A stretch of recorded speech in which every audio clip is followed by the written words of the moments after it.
after bought a ceiling fan on rupees 750, one sells it with a profit of 18%. Then find the selling price of the ceiling fan. So ಒಬ್ಬ ವ್ಯಕ್ತಿ ಒಂದು ಫ್ಯಾನನ್ನು ರೂಪಾಯಿ 750ಕ್ಕೆ ಕೊಂಡು ಅದನ್ನು 18% ಲಾಭದಲ್ಲಿ ಮಾರುತ್ತಾನೆ. ಹಾಗಾದರೆ ಅದರ ಮಾರಿದ ಬೆಲೆ ಎಷ್ಟು ಅಂತ ಕೇಳ್ತಾನೆ. ಸೊ ನಿಮಗೆ ಇಲ್ಲಿ ಕೊಟ್ಟಿರುವಂಥ ಈ ಪ್ರಶ್ನೆಯಲ್ಲಿ ಏನೇನು ಕೊಡಲಾಗಿದೆ ಅದನ್ನು ಒಂದ್ಸಲ ನೋಟಿಫೈ ಮಾಡ್ಕೊಳ್ರಿ. After bought a ceiling fan, this means for how much?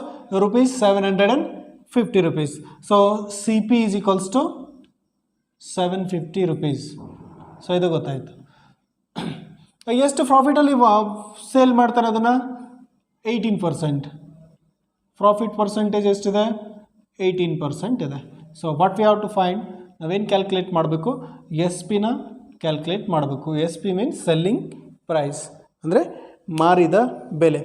ಕೊಂಡ ಬೆಲೆ ರೂಪಾಯಿ 750, ಶೇಕಡ ಲಾಭ 18% ಇದೆ, ಮತ್ತು ಮಾರಿದ ಬೆಲೆಯನ್ನು ಕಂಡುಹಿಡಿಬೇಕಾಗುತ್ತೆ.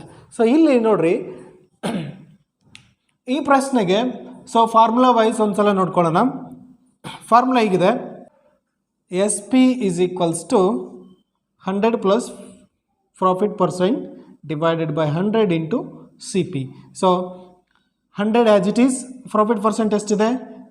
18% ಇದೆ, ಅದನ್ನಾಗೆ ಬರೆದಿದ್ದೀನಿ, ಬಾಗಿಲೆ 100. So into C P. C P ಅಂದರೆ ಎಷ್ಟು? 750. ಓಕೆ. ಈಗ 100 ಪ್ಲಸ್ 18 ಎಷ್ಟಾಗುತ್ತೆ? 118 ಆಗುತ್ತೆ. 118 ಬಾಗಿಲೆ 100 ಇಂಟು 750. 100 ಪ್ಲಸ್ 18 ಎಷ್ಟಾಗುತ್ತೆ? 118. 118 ಬಾಗಿಲೆ 100. ಸೊ ಈ 100 10 ಕ್ಯಾನ್ಸಲ್ ಆಗುತ್ತೆ. ಈಗ 75/10 ಅಂತಂದರೆ 7.5 ಆಗುತ್ತೆ. 118 ಇಂಟು 7.5, ಸೊ 885 ಬರುತ್ತೆ. 885 ಬರುತ್ತೆ. ಸೊ ಇದು ಆಪ್ಷನ್ ಎರಡನೇದು ಸರಿಯಾದ. ಮುಂದಿನ ಪ್ರಶ್ನೆಗೆ ಬರೋಣ. The area of square whose perimeter is 48 metre will B.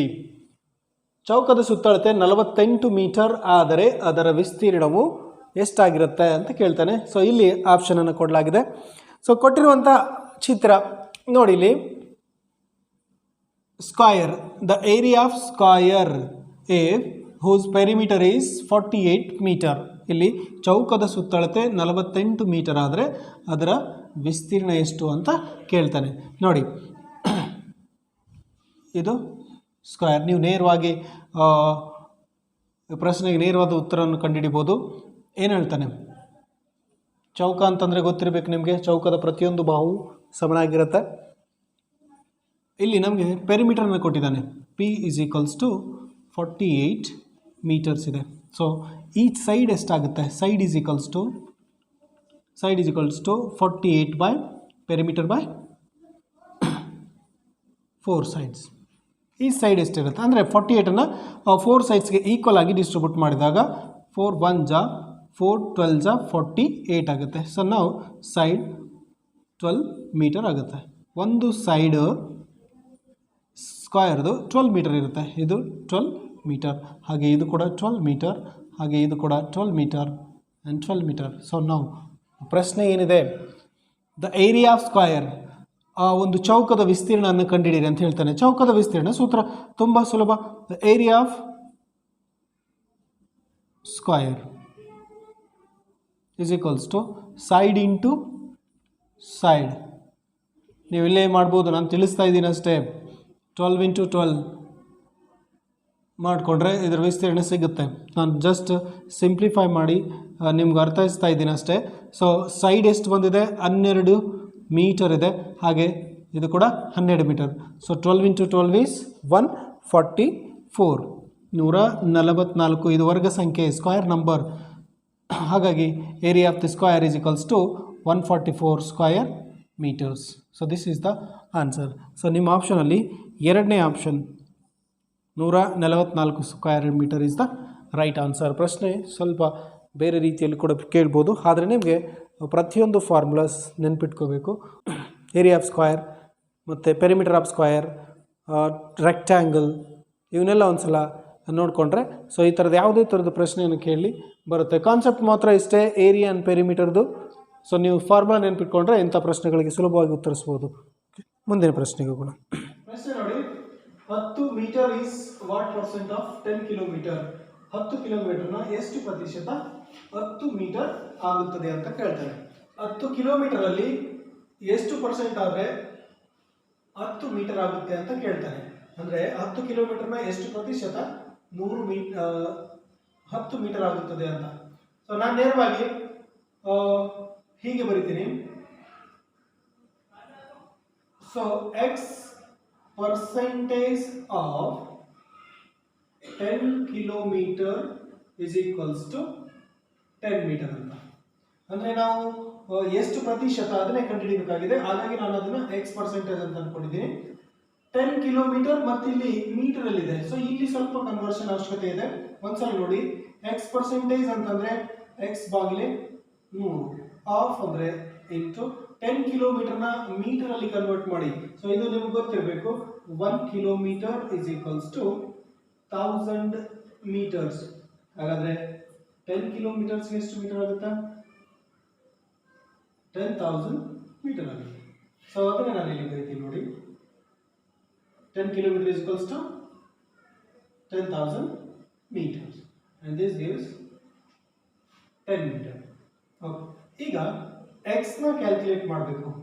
ಎಷ್ಟು ಪರ್ಸೆಂಟೇಜ್ 10 ಮೀಟರ್ ಆಗುತ್ತೆ ಅಂತ ಕೇಳ್ತಾ ಇದ್ದಾರೆ, ಅದನ್ನೇ ಕ್ಯಾಲ್ಕುಲೇಟ್ ಮಾಡಬೇಕು. x is equals to 10,000 by 100 ರೈಟ್ಗೆ transpose ಮಾಡ್ತಾ ಇದ್ದೀನಿ. ಆ ಕಡೆ ಕಳಿಸಿದಾಗ 10 by ರೆಸಿಪ್ರೋಕಲ್ ಆಗುತ್ತೆ. ಅಂದರೆ ಛೇದ ಅಂಶ ಆಗುತ್ತೆ, ಅಂಶ ಛೇದದಲ್ಲಿ ಬರುತ್ತೆ. 10,000. ಸೊ 2 zeros 2 zeros 1 0 1 0 ಕ್ಯಾನ್ಸಲ್ ಆಗಿ ಈಗ 1/10 ಉಳಿಯುತ್ತೆ. ಸೊ 1/10 ಅಂತಂದರೆ 0. Next question. Which of the following numbers are in ascending order? ಕೆಳಗಿನ ಯಾವ ಸಂಖ್ಯೆಗಳು ಏರಿಕೆ ಕ್ರಮದಲ್ಲಿವೆ ಅಂತ ಹೇಳ್ತಾನೆ. ಆಪ್ಷನ್ಸ್ ನೋಡಿ, ಇಲ್ಲಿ ಕೊಟ್ಟಿರುವಂಥ ಆಪ್ಷನ್ಸ್ಗಳಲ್ಲಿ ಯಾವುದೋ ಒಂದು ಸಂಖ್ಯಾ ಶ್ರೇಣಿಯು ಏರಿಕೆ ಕ್ರಮದಲ್ಲಿರುತ್ತೆ. ಮೊದಲನೇದ, ಎರಡನೇದ ಅಥವಾ 3, 4 ಅಂತ ಚೆಕ್ ಮಾಡಬೇಕು. ನೋಡಿ, ಪ್ರತಿಯೊಂದು ಆಪ್ಷನಲ್ಲಿ ಇದೇ ಸಂಖ್ಯೆಗಳನ್ನು ಕೊಡಲಾಗಿದೆ. ಸೊ ಆ ಸಂಖ್ಯೆಗಳನ್ನು ಒಂದು ಸಲ ಬರ್ಕೊಳ್ಳೋಣ. ಫಸ್ಟ್ ಆಪ್ಷನಲ್ಲಿದೆ 1/3, 1/2 ಆ್ಯಂಡ್ 0.25. ಸೊ ಈ ಒಂದು ಸಂಖ್ಯೆಗಳು ಏರಿಕೆ ಕ್ರಮದಲ್ಲಿ ಇವೆನಾ ಇಲ್ಲ ಅಂತ ಹೇಳ್ತಾನೆ. ಸೊ ಪ್ರತಿಯೊಂದು ಆಪ್ಷನಲ್ಲಿ ಇದೇ ಸಂಖ್ಯೆಗಳಿದೆ, ಹಾಗಾಗಿ ನಾನು ಅದನ್ನು ಬರ್ಕೊಂಡಿದ್ದೀನಿ. ಇಲ್ಲಿ ನೋಡಿ, ಮೆಜಾರಿಟಿ ಆಫ್ ನಂಬರ್. ಸೊ ಇಲ್ಲಿ ಕೊಟ್ಟಿರುವಂಥ ಈ ಒಂದು ಸಂಖ್ಯೆಗಳಲ್ಲಿ ಫ್ರ್ಯಾಕ್ಷನ್ ಜಾಸ್ತಿ ಇದೆ, ಒಂದು ಡೆಸಿಮಲ್ ಇದೆ. ಹಾಗಾಗಿ ನಾನೇನು ಮಾಡ್ತೀನಿ, ಈ ಡೆಸಿಮಲನ್ನು ಫ್ರ್ಯಾಕ್ಷನ್ ಆಗಿ ಕನ್ವರ್ಟ್ ಮಾಡ್ಕೊಳ್ತೀನಿ. And it is very easy to us. So ನೋಡಿ, 0.25 ಇದನ್ನು ಡೆಸಿಮಲಲ್ಲಿ ಫ್ರ್ಯಾಕ್ಷನಲ್ಲಿ ಬರೆದಾಗ 25/100 ಆಗುತ್ತೆ. ಸೊ ಆಫ್ಟರ್ ಡೆಸಿಮಲ್ ಎಷ್ಟು ಡಿಜಿಟ್ ಇರುತ್ತೋ ಅದು ನ್ಯೂಮರೇಟರಲ್ಲಿ ಬರೀಬೇಕು. ಆಮೇಲೆ ಡಿನಾಮಿನೇಟರಲ್ಲಿ 1 ಬರೆದು ಎಷ್ಟು ಡಿಜಿಟ್ ಇದೆಯೋ ಅಷ್ಟು ಜೀರೋಸ್ ಡಿನಾಮಿನೇಟರಲ್ಲಿ ಬರೀಬೇಕು. ಆವಾಗ ನಿಮಗೆ ಫ್ರ್ಯಾಕ್ಷನ್ ಸಿಗುತ್ತೆ. ಸೊ ನಾವು 25/100 means 1/4. 25 1s are 25 4s are. So this is 1/4. Now look at this numbers. ಮತ್ತೊಂದು ಸಲ ನಾನು ಬರಿತೀನಿ. 0.25ನ 1/4 ಅಂತಲೇ ಬರಿಬೋದು. ಓಕೆ, ಸೊ ಈಗ ನೋಡಿ, ಸೊ ಯಾವುದೇ ಭಿನ್ನ ರಾಶಿಗಳು ಛೇದ ಅಥವಾ ಅಂಶಗಳಲ್ಲಿ ಸಮವಾಗಿದ್ದಾಗ ಅವುಗಳನ್ನು ಹೋಲಿಕೆ ಮಾಡ್ಕೋಬೋದು. ಈಗ ನೋಡಿ, ಅಂಶಗಳು ಸಮವಾಗಿದೆ, ಪ್ರತಿಯೊಂದರಲ್ಲಿ ಅಂಶ 1, ಇಲ್ಲಿ ಕೂಡ ಒಂದಿದೆ ಮತ್ತು ಇಲ್ಲಿ ಕೂಡ ಒಂದಿದೆ. ಸೊ ಹೀಗಿದ್ದಾಗ ಒಂದು ರೂಲ್ಸನ್ನು ನೀವು ನೆನ್ಪಿಟ್ಕೋಬೇಕು. ಅಂಶಗಳು ಸಮವಿದ್ದಾಗ ಛೇದ ಯಾವುದು ದೊಡ್ಡದಾಗಿರುತ್ತೋ ಅದರ ಬೆಲೆಯು ಚಿಕ್ಕದಾಗಿರುತ್ತೆ. ಇಲ್ಲಿ ನೋಡಿ 3 2 4 ಇದೆ. ಸೊ ಇಲ್ಲಿ 4 ಇದೆ, ಇದರ ಬೆಲೆ ಸ್ವಲ್ಪ ಚಿಕ್ಕದಾಗಿರುತ್ತೆ. ಸೊ ಇಲ್ಲಿರುವಂಥ ಫ್ರ್ಯಾಕ್ಷನ್ಗಳಲ್ಲಿ ಇದು ಚಿಕ್ಕದು, ಹಾಗಾಗಿ ನಾನು ಅದನ್ನು ಮೊದಲೇ ಬರಿತೀನಿ. ಅಂದರೆ ಏರಿಕೆ ಕ್ರಮದಲ್ಲಿ ಬರೀಬೇಕಾಗಿದೆ, ಅಂದರೆ ಚಿಕ್ಕದರಿಂದ ದೊಡ್ಡದು, ಸ್ಮಾಲ್ ಟು ಬಿಗ್ ನಂಬರ್ ಬರೀಬೇಕು. ನೋಡಿ, ಅದಾದ ನಂತರ ಅದಕ್ಕಿಂತ ಸ್ವಲ್ಪ ಚಿಕ್ಕ ಸಂಖ್ಯೆ 3 ಇದೆ. ಅಂದರೆ ಇದಕ್ಕಿಂತ ಈ ಫ್ರ್ಯಾಕ್ಷನ್ ಸ್ವಲ್ಪ ದೊಡ್ಡದಾಗಿರುತ್ತೆ. ಯಾಕೆಂತಂದರೆ ಇದಕ್ಕಿಂತ ಛೇದ ಸ್ವಲ್ಪ ಚಿಕ್ಕದಾಗಿದೆ, ಹಾಗಾಗಿ ಇದಕ್ಕಿಂತ ಇದು ದೊಡ್ಡ ಬೆಲೆಯನ್ನು ಹೊಂದಿರುತ್ತೆ. 1/3. ನೆಕ್ಸ್ಟ್ 1/2. ನೋಡಿ, ಏರಿಕೆ ಕ್ರಮದಲ್ಲಿ ಬರೆದಿದ್ದೀನಿ. ಇದು ಅತ್ಯಂತ ದೊಡ್ಡ ಸಂಖ್ಯೆ. ಯಾಕೆ ಅಂತಂದರೆ ಅಂಶ ಸಮವಿದ್ದಾಗ ಛೇದಗಳು ಚಿಕ್ಕದು ಯಾವುದಿರುತ್ತೋ ಆ ಫ್ರ್ಯಾಕ್ಷನ್ ದೊಡ್ಡದಾಗಿರುತ್ತೆ. ಇದು ಕೂಡ ಹಾಗೆಯೇ 1/4, 1/3, 1/2. ಸೊ ಈ ಒಂದು ಆಪ್ಷನ್ ನಿಮಗೆ ಎಲ್ಲಿದೆ? ಸೊ ಬೇಸಿಕಲಿ 1/4 ಅಂತಂದ್ರೆ ಏನು? 0.25 ಆ್ಯಂಡ್ 1/3 1/2 ಇದು ಕೊಟ್ಟಿರುವಂಥದ್ದು. ಇದು ಏರಿಕೆ ಕ್ರಮದಲ್ಲಿ. ಸೊ ಈ ಒಂದು ನಂಬರ್ ಸೀರೀಸ್ ನಿಮ್ಮ ಆಪ್ಷನಲ್ಲಿ ಎಲ್ಲಿದೆ ನೋಡಿ? 0.25, 1/3, 1/2. So third option is the right answer.